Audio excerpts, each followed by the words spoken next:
Namo tassa bhagavato arahato sama sambuddhassa. Namo tassa bhagavato arahato sama sambuddhassa. Namo tassa bhagavato arahato sama sambuddhassa. Uddhanavato satimato suci kammasa nisamakarino sanyatassa ca dhamma jiwino appamatassa yaso biwadati ti. Orang yang penuh semangat, selalu sadar, murni dalam perbuatan, memiliki pengendalian diri, hidup sesuai dengan dhamma dan selalu waspada, maka kebahagiaannya akan bertambah. Para Bapak Ibu, saudara-saudari yang berbahagia, berjumpa kembali pada kesempatan yang baik ini. Di masa pandemi kita masih bisa terus melakukan kebajikan dengan penuh semangat, penuh keyakinan, kesabaran, dan dilandasi dengan pengertian benar. Perjalanan kita bisa dikatakan masih panjang bila diartikan sebagai kita memiliki tujuan yang tertinggi, yaitu pembebasan. Dengan kata lain, untuk mencapai suatu pembebasan dari penderitaan, kita memerlukan waktu yang sangat panjang. Karena memang syarat-syarat untuk mencapai pembebasan, kita harus berjuang keras, meluluh lantakkan segala kotoran-kotoran batin kita. Nafsu keserakahan loba, nafsu kebencian dosa, dan kegelapan batin moha. Kita selalu memiliki atau melakukan perbuatan. Dikatakan memiliki, kita memang sudah melakukan di masa lalu. Di masa-masa yang sudah lewat, kita sudah banyak sekali melakukan perbuatan, baik melalui pintu pikiran, pintu ucapan, maupun pintu tubuh jasmani. Nah, sekarang ini kita juga sedang melakukan perbuatan melalui pintu pikiran, ucapan, maupun badan jasmani. Bapak Ibu Saudara sekalian sedang mendengarkan uraian Dhamma ini. Itu artinya pintu pikiran, kemudian pintu jasmani selalu disiapkan, ya, selalu digunakan untuk mendengarkan uraian Dhamma ini. Nah, itu artinya Bapak Ibu Saudara sekalian sedang melakukan suatu karma atau kama. Karma dalam bahasa Sanskerta, kama, M-nya double, dalam bahasa Pali memiliki arti perbuatan. Sesuatu perbuatan atau tindak tanduk yang disertai atau dilandasi dengan niat atau kehendak, atau dalam bahasa Dhamma disebut cetana. Nah, maka hal itu dikatakan kama atau karma, perbuatan. Perbuatan yang kita lakukan sekarang ini mempengaruhi perbuatan yang sudah kita lakukan di masa lalu. Perbuatan yang kita lakukan di masa lalu juga dipengaruhi oleh perbuatan yang kita lakukan di masa sekarang.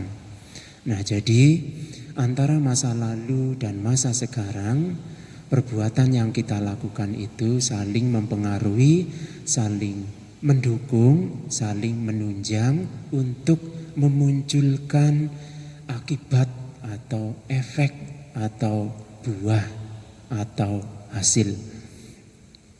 Ketika seseorang melakukan kebajikan atau perbuatan baik, maka akan membuahkan atau memiliki potensi untuk memunculkan buah-buah kebahagiaan.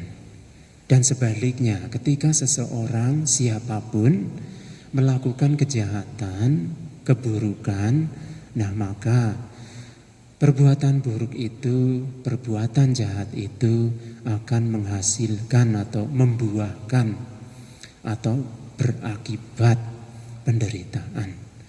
Baik buah itu kita petik di masa sekarang, di masa yang akan datang, ya, esok, lusa, ya, masih dalam kehidupan sekarang ini, ataupun kita petik hasilnya di kehidupan setelah kita meninggal nanti, atau bahkan jauh di kelahiran-kelahiran yang akan datang berikutnya.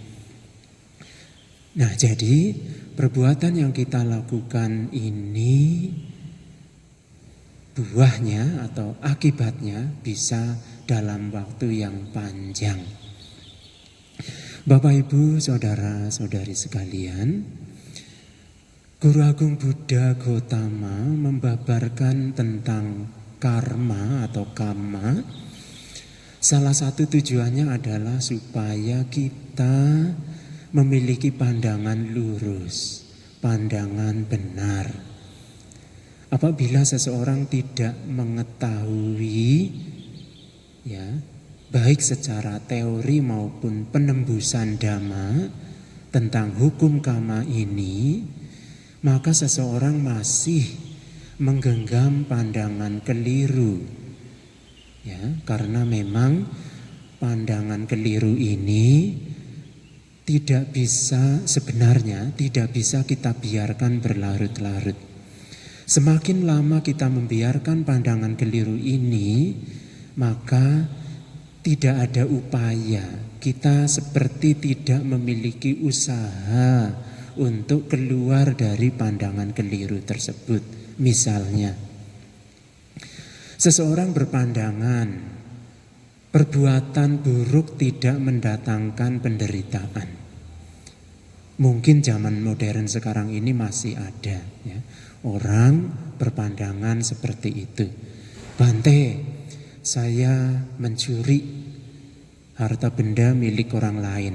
Saya tidak peduli perbuatan mencuri ini, perbuatan buruk ini berakibat penderitaan atau tidak. Yang penting saya bisa mencuri, bisa memenuhi keinginan saya, bisa memenuhi kebutuhan keluarga saya, ya. Banyak alasan yang diungkapkan yang mendasari perbuatan mencuri tersebut. Oke, itu memang alasan seseorang melakukan pencurian. Tetapi apabila kita mencermati pengertian hukum karma, kita akan mendapati satu pengertian yang jelas sekali. Terutama apabila perbuatan mencuri itu langsung berbuah, seseorang baru tersadarkan, oh iya, ternyata perbuatan mencuri ini akibatnya adalah penderitaan, bukan kebahagiaan. Bukan ketentraman batin, kedamaian pikiran, bukan. Tetapi penderitaan. Misalnya, begitu selesai mencuri, dia langsung ketahuan orang lain, ya. Orang lain mendapati dirinya mencuri. Otomatis orang lain akan berusaha teriak, oh pencuri, tangkap segera. Nah, jadi langsung berbuah di situ juga. Tidak menunggu esok, lusa, dan seterusnya. Nah, disitulah orang akan sadar, ya. Ternyata mencuri itu memang sangat membuat penderitaan baik bagi dirinya maupun pihak yang dicuri. Karena seseorang sudah mengurangi harta benda milik orang lain tanpa izin seperti itu, seseorang sudah melakukan pencurian seperti itu, maka perbuatan buruk seperti itu akan kembali kepada dirinya. Ya, akibat atau efek yang akan berbuah itu akan kembali kepada pelakunya. Ya. Jadi pencuri itu akan segera ketahuan dan akan segera ditangkap oleh orang-orang di sekitarnya. Nah, kemudian akan dilaporkan ke pihak yang berwajib, kemudian diproses secara hukum, kemudian masuk penjara, terkena denda sekian juta. Nah, itu adalah akibat-akibat dari perbuatan seperti mencuri misalnya. Nah, kita dapat menyimpulkan bahwa perbuatan mencuri ini tidak baik untuk dilakukan karena merugikan diri sendiri maupun pihak yang dicuri atau merugikan orang lain. Memang Bapak Ibu Saudara, kelihatannya mendatangkan kebahagiaan bagi si pelaku itu. Si pelaku mendapatkan harta benda yang melimpah. Barang-barang yang dicuri bisa digunakan dengan sebaik-baiknya untuk kepentingan keluarganya. Ya, mungkin orang itu mencuri TV, motor, ya, mungkin kendaraan, ya, mobil, ya, misalnya. Kemudian bisa dijual mendatangkan banyak harta. Nah, harta tersebut bisa digunakan untuk misalnya membiayai anak sekolah, ya. Kemudian anggota keluarga yang mungkin sedang membutuhkan perawatan atau pengobatan di rumah sakit, ya, misalnya. Memang kelihatannya bermanfaat, ya.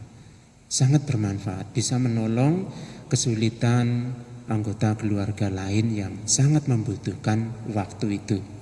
Nah, tetapi kita tidak melihat suatu peristiwa, misalnya peristiwa mencuri itu hanya sebatas yang tampak saja. Tidak, ya.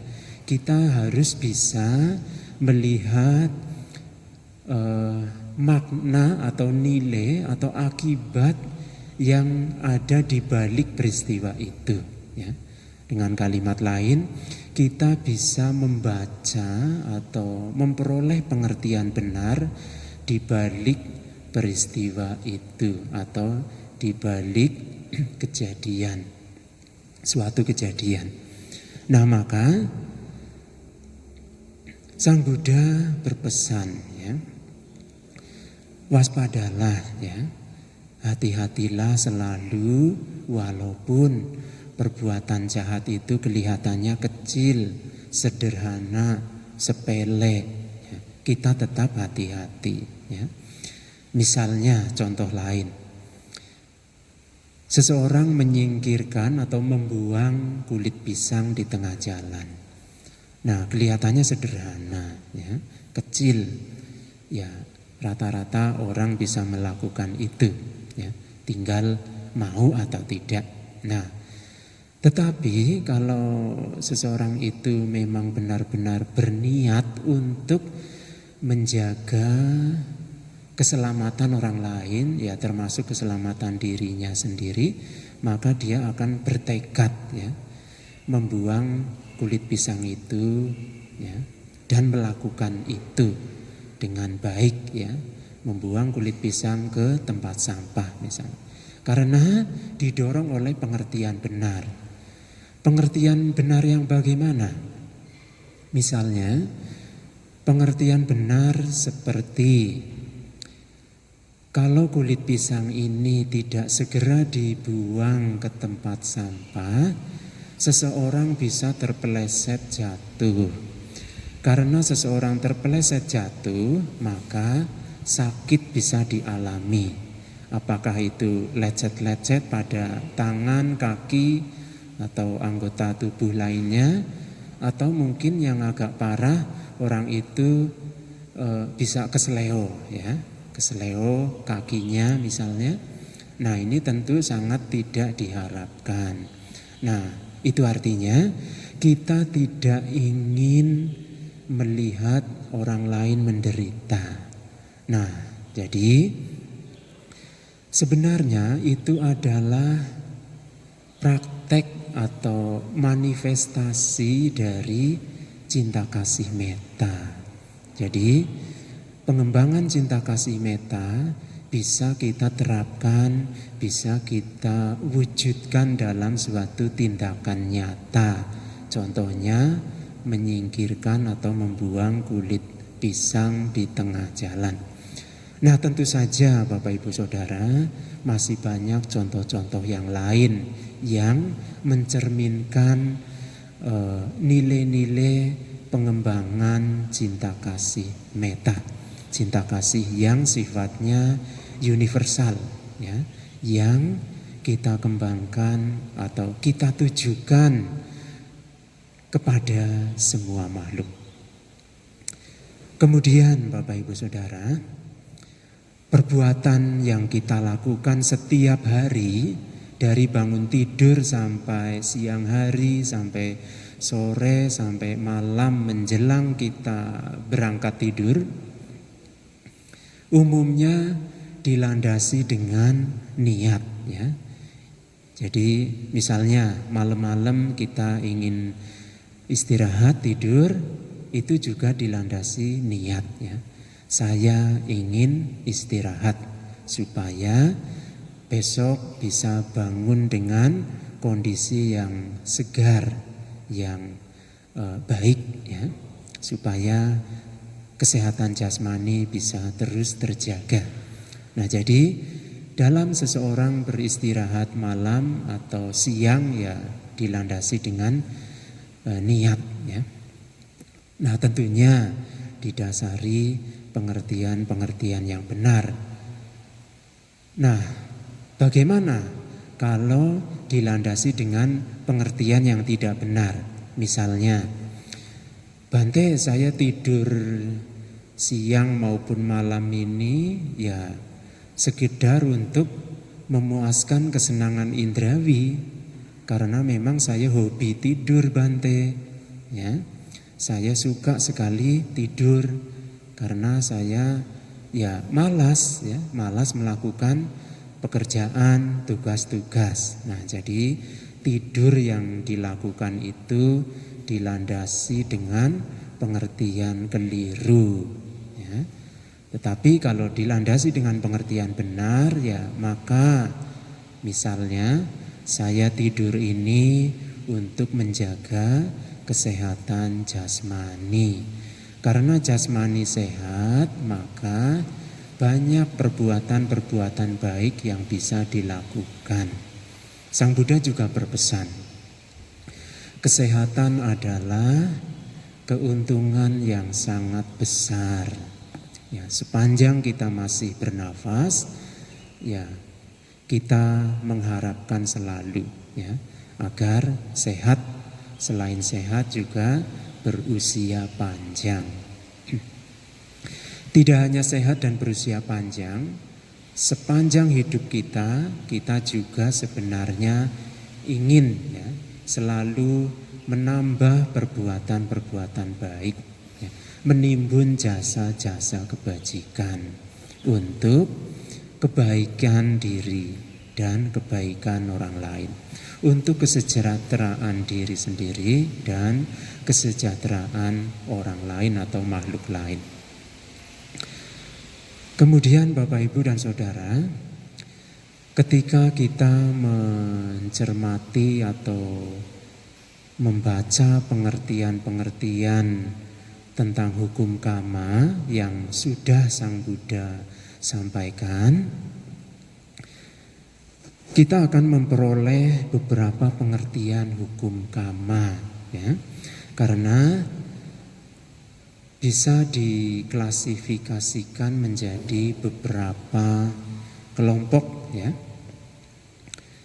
Apabila pengertian hukum karma kita tinjau dari atau berdasarkan fungsinya, maka pengertian hukum karma ini meliputi karma produktif ya, karma suportif, karma represif, dan karma destruktif. Sekarang kita meninjau ya, karma secara produktif. Bapak, Ibu, dan Saudara, karma produktif ini sifatnya memproduktif ya, memproduksi. Jadi karma produksi ini dia akan selalu menumbuhkan buah-buah karma berikutnya. Jadi sangat menunjang sekali ya, menunjang sekali karma-karma yang sudah kita lakukan di masa lalu. Jadi karma-karma yang sudah dilakukan di masa lalu dipengaruhi sekali oleh karma atau perbuatan yang kita lakukan di masa sekarang untuk memunculkan buah-buah atau akibat. Nah, jadi dia atau karma produktif ini selalu ya mengondisikan ya supaya meskipun karma yang sudah kita lakukan jauh di masa kehidupan yang lampau masih punya potensi untuk berbuah, untuk menghasilkan efek atau akibat. Nah, kemudian ada karma suportif ya. Karma suportif ini ya sifatnya mendukung ya. Jadi mendukung sekali keberadaan kita saat ini. Nah, dengan kata lain, karma suportif ini mengondisikan sekali ya, supaya misalnya kemarin seseorang melakukan pencurian misalnya. Nah, sekarang orang itu melakukan pencurian lagi. Nah, maka perbuatan mencuri yang kemarin itu kemungkinan besar sekarang berbuah. Ya karena disupport, ya, didukung oleh perbuatan buruk yang dilakukan sekarang. Ya. Nah, jadi itu seperti kita sedang mengondisikan, ya. Ibaratnya seseorang menanam tanaman ya, sedang menyirami, sedang menyiangi, sedang memupuk ya supaya tanaman itu bisa tumbuh dengan subur. Nah, demikian juga ini ya, ketika seseorang melakukan kejahatan di masa lalu, di masa sekarang melakukan kejahatan lagi, maka itu seperti sedang memupuk atau mengondisikan atau mendukung supaya kejahatan di masa lalu segera berbuah di masa sekarang. Nah, tentu kita tidak ingin ya kejadian buruk atau hasil-hasil yang tidak baik atau karma buruk berbuah ya. Tetapi walau bagaimanapun ya karma buruk atau kejahatan yang sudah dilakukan ya akan berbuah ya. Terlebih lagi kalau kita kondisikan dengan berbuat buruk lagi. Nah, maka disitulah sebenarnya kita harus waspada. Kita benar-benar menyadari ya. Karena ada penyadaran maka ya muncul kehati-hatian. Nah, kemudian ada karma represif ya. Karma represif ini sifatnya menekan, ya, menekan supaya karma buruk tidak berbuah, misalnya seperti itu, ya. Nah, misalnya, ya, Anggulimala, ya, Anggulimala di kehidupan Sang Buddha banyak melakukan pembunuhan manusia sampai ratusan, ya. Di Sutta dijelaskan hampir 1000 orang. Nah, tentu ini adalah kejahatan yang besar, ya. Nah, tetapi karma buruk ini bisa beliau tekan sedemikian rupa supaya tidak memunculkan kembali, atau Anggulimala ini setelah kematian tidak muncul kembali atau lahir kembali di alam menderita, ya. Misalnya di alam neraka, di alam peta atau alam binatang misalnya. Nah, beliau menekan, berusaha menekan supaya tidak berbuah karma buruk itu, ya. Beliau berjuang keras supaya bebas dari penderitaan, ya. Beliau Anggulimala bisa mencapai tingkat kesucian arahat. Nah, maka itu artinya beliau bisa terbebas dari 4 alam menyedihkan itu. Meskipun setelah menjadi biku, setelah mencapai tingkat kesucian arahat, Bante Anggulimala masih menerima buah-buah dari kejahatannya di masa lalu. Misalnya saat beliau pindah patah, ya, orang-orang di tempat itu melemparinya dengan batu, ya, dengan kayu, ya, sehingga ya kepala beliau, ya, tubuh beliau berdarah, ya, terluka. Nah, itu karena ya memang masyarakat di situ merasa kesal, ya, kecewa, sakit hati karena anggota keluarganya mungkin ada yang dibunuh, ya, ketika Bante Anggulimala belum menjadi biku. Nah, beliau berhasil menekan karma-karma buruk, melakukan pembunuhan supaya tidak memunculkan beliau kembali di alam menderita. Dengan berjuang keras mencapai tingkat kesucian arahat. Kemudian kama destruktif, ya, ini sifatnya menghancurkan. Jadi kita bisa mengambil contoh seseorang yang melakukan pembunuhan terhadap ayah atau ibu kandungnya. Ini sangat-sangat menghancurkan sekali kebajikan atau perbuatan baik yang sudah dilakukan seseorang di masa lalu. Yaitu artinya seseorang yang melakukan garuka karma atau karma buruk yang berat akan mengantarkan seseorang muncul kembali di alam menderita. Nah, ini sangat sifatnya menghancurkan, ya, karma-karma baik yang sudah dilakukan. Ya, walaupun karma baik di masa lalu ya akan berbuah juga, ya. Nah, tetapi itu ya tinggal menunggu waktunya, ya. Apabila kondisinya cukup mendukung, ya berbuahlah karma itu, ya.